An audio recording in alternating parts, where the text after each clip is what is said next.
नमस्कार। चित्तौड़ दर्शन में समाचारों में पुनः आज आपका स्वागत है। नजर डालते हैं आज के समाचारों की ओर।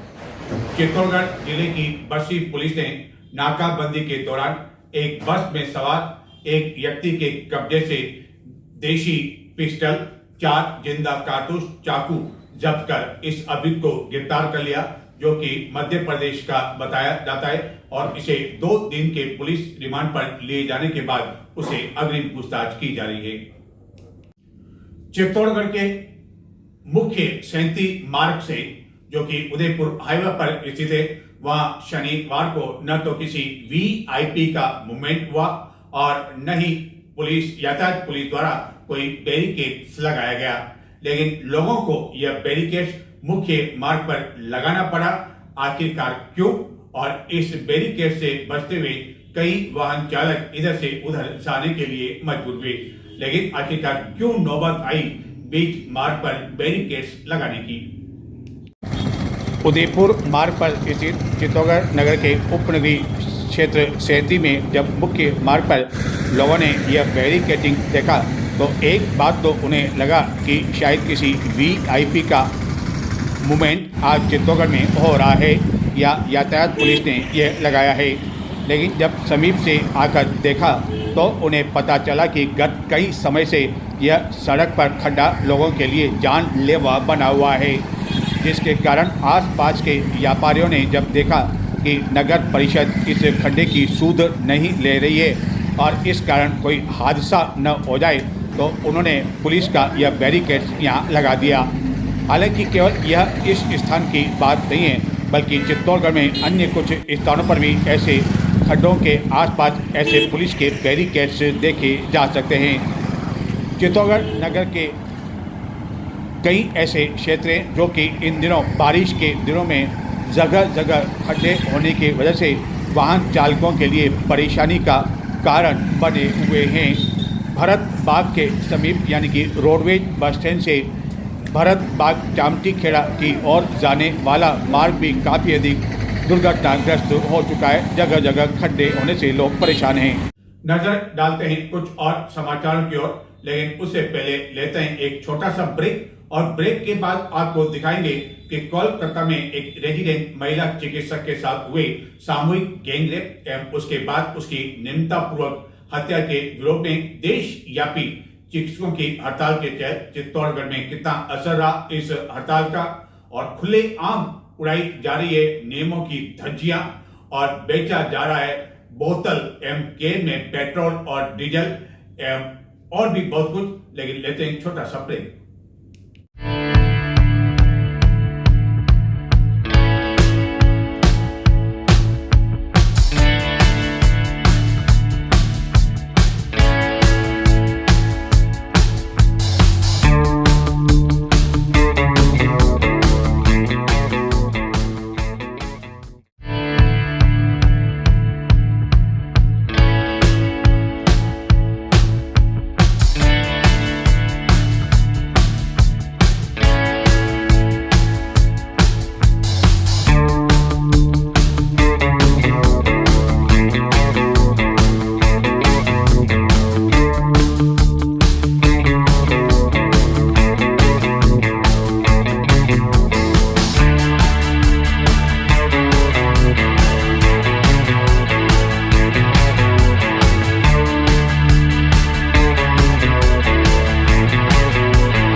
क्या कसूर था उस बेटी का जो मरीजों की निस्वार्थ भावना से सेवा कर रही थी?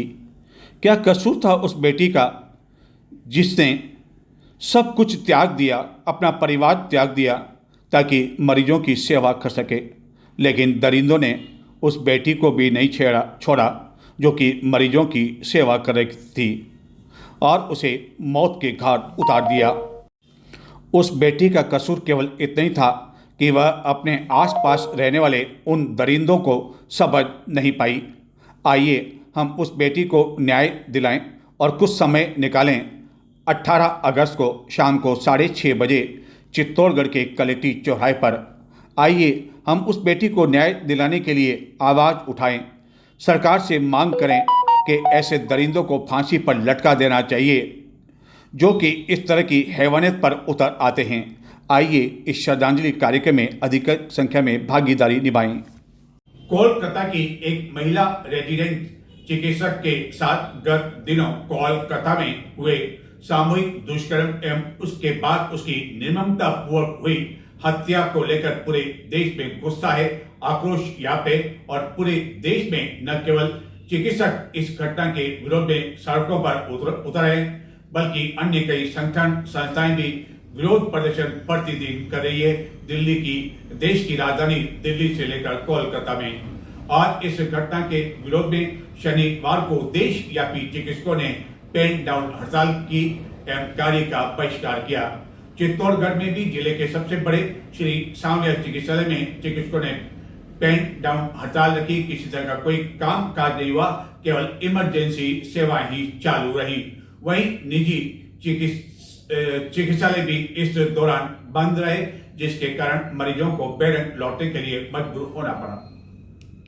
पश्चिम बंगाल के कोलकाता में जिस तरह एक रेजिडेंस महिला चिकित्सक के साथ गैंग रेप के बाद उसे मौत के घाट उतार दिया, उस घटना को लेकर पूरे देश में गुस्सा व्याप्त है एवं न केवल चिकित्सक बल्कि लोग सड़कों पर उतर आए हैं और एक बेटी को न्याय दिलाने की मांग कर रहे हैं, जिसको लेकर शनिवार को देशव्यापी चिकित्सकों की हड़ताल के तहत चित्तौड़गढ़ के सबसे बड़े चिकित्सालय श्री सांवलिया चिकित्सालय में चिकित्सकों ने पेन डाउन हड़ताल रखी, यानी कि किसी तरह का कोई कामकाज ओपीडी में नहीं किया। इस कारण दूर दराज क्षेत्रों से आने वाले मरीजों को बैरक लौटने के लिए मजबूर होना पड़ा। न केवल सरकारी चिकित्सालय में बल्कि चित्तौड़गढ़ में स्थित सभी निजी चिकित्सालयों में भी ओपीडी सेवाएं बंद रही एवं इस कारण भी मरीजों को बैरक लौटने के लिए मजबूर होना पड़ा। यह हड़ताल 24 घंटे के लिए आहूत की गई थी, यानी कि रविवार सवेरे तक यह हड़ताल रहेगी और रविवार के पश्चात सोमवार को रक्षाबंधन का पर्व है। इस कारण सरकारी चिकित्सालय में केवल 2 दिन ही ओपीडी 2 घंटे तक चलेगा। हालांकि सरकारी चिकित्सालय में पेन डाउन हड़ताल के दौरान कई चिकित्सकों के कमरे में पंखे कूलर चलते रहे, जिसमें से कुछ पंखे हमने अपनी कर्तव्य को समझते हुए बंद किया एवं चिकित्सकों ने इस दौरान जिला कलेक्टर को राष्ट्रपति के नाम ज्ञापन देकर ऐसे दरिंदों के खिलाफ कड़ी से कड़ी कार्रवाई किए जाने की मांग करने के साथ ही इस घटना में जो भी शामिल है उनके खिलाफ कार्रवाई किए जाने की मांग की। इस संबंध में चित्तौड़गढ़ के प्रमुख चिकित्सक डॉक्टर मधु बख्शी ने बताया कि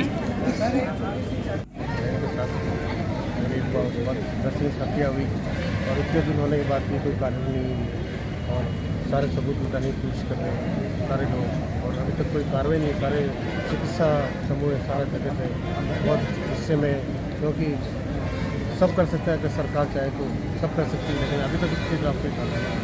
आज का दिन IMA की तरफ से आह्वान किया पूरे देश में, आज हड़ताल है, आज सारे OPD बंद है, केवल इमरजेंसी सेवाएँ चालू की है। 24 घंटे का आज हड़ताल किया है ताकि हमारी आवाज़ पहुंच सके सरकार की। आज हमने सांसद महोदय को ज्ञापन दिया, प्रधानमंत्री को और कलेक्टर महोदय को दिया, मुख्यमंत्री तक हमारी बात पहुँचे और त्वरित कार्रवाई हो। स्वाधीनता दिवस यानी कि राष्ट्रीय पर्व 15 अगस्त पर चित्तौड़गढ़ में किस तरह नियमों का उल्लंघन कर और जो राष्ट्रीय पर्व है उसको धज्जियां उड़ाते हुए ड्राई डे होने के बावजूद किस तरह दिन भर अवैध रूप से शराब बेची जाती रही, उसके बारे में चित्तौड़ दर्शन पर 15 अगस्त को एक समाचार प्रसारित किया गया था और चित्तौड़गढ़ में आबकारी विभाग के सामने ही दिन भर खुलेआम शराब बेची जाती रही और इसके लिए एक गुप्त रास्ता बना रखा है। और चित्तौड़ दर्शन पर यह समाचार प्रसारित होने के बाद इस दुकान के दुकानदार ठेकेदार द्वारा आबकारी विभाग एवं पुलिस की आंखों में धूल झोंकने के लिए जो गुप्त नुमा स्थान बना रखा है ताकि अंदर से बाहर शराब की बोतलें आ सके, वहां केवल पत्थर अस्थायी रूप से रख दिए गए ताकि दूर से ऐसा लगे कि यह खड्डा अब बंद कर दिया गया है।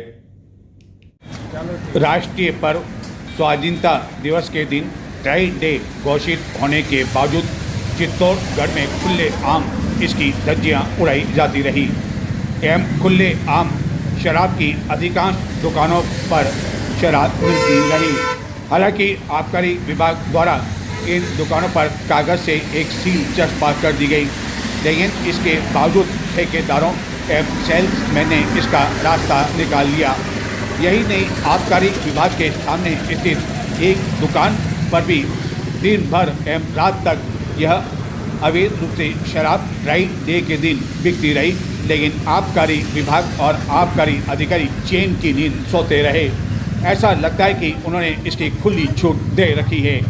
यही कारण है कि राष्ट्रीय पर्व जैसे महत्वपूर्ण दिन के दिन आखिरकार जब ड्राई डे घोषित किया जाता है तो क्या केवल कागजों के लिए ही घोषित किया जाता है, और यह वह स्थान जहाँ से अवैध से शराब दी जा रही थी। अवैध हम इसलिए कह रहे हैं कि ड्राई डे के दिन यदि इस तरह शराब बेची जाती है तो अब अवैध की श्रेणी में ही आएगा। और यह खबर प्रसारित होने के बाद 17 अगस्त यानी कि शनिवार को जो स्थान हमने खुला बताया था, जहाँ की अंदर सेल्समैन मौजूद था और वह बाहर मौजूद एक अन्य सेल्समैन को ग्राहकों की मांग के अनुरूप शराब उपलब्ध करवा रहा था, उस स्थान पर सेल्समैन या ठेकेदार की ओर से अस्थायी तौर पर 2 पत्थर रख दिए गए ताकि आबकारी विभाग एवं दूर से पुलिस कर्मियों आदि को ऐसा लगे कि यह स्थान बंद कर दिया गया हो।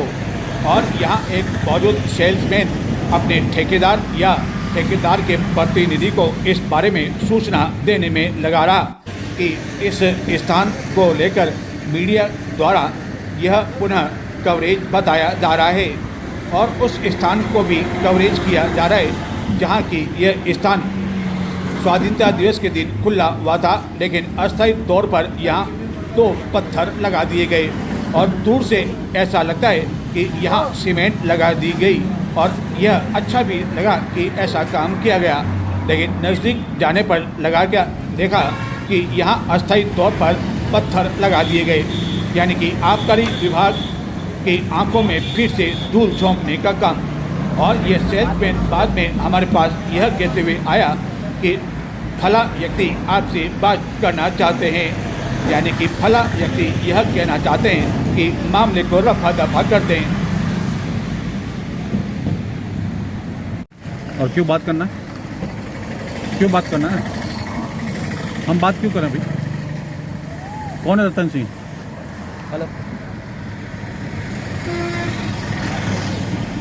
मोटर यान दुर्घटना दावा अधिकारी ने अपने एक निर्णय में गत दिनों सड़क हादसे में चित्तौड़गढ़ के 3 जनों की मौत हो जाने के मामले में 3 करोड़ रुपए का अवार्ड पारित किया। संभवतः किसी सड़क हादसे में चित्तौड़गढ़ में पारित किया गया यह अवार्ड सबसे बड़ा माना जा रहा है। क्या अब मवेशी भी यात्री गाड़ियों यानी कि ट्रेन से सफर कर सकेंगे? हालांकि रेलवे विभाग ने इस तरह का कोई आदेश जारी तो नहीं किया है, लेकिन चित्तौड़गढ़ रेलवे स्टेशन पर देखकर ऐसा लगता है कि क्या मवेशी भी यात्री ट्रेनों में जाने के लिए तैयार हैं और केवल वह इंतजार कर रहे हैं कि उन्हें टिकट मिल जाए और वह भी यात्रियों के साथ इस यात्री गाड़ी में सफर कर सकें।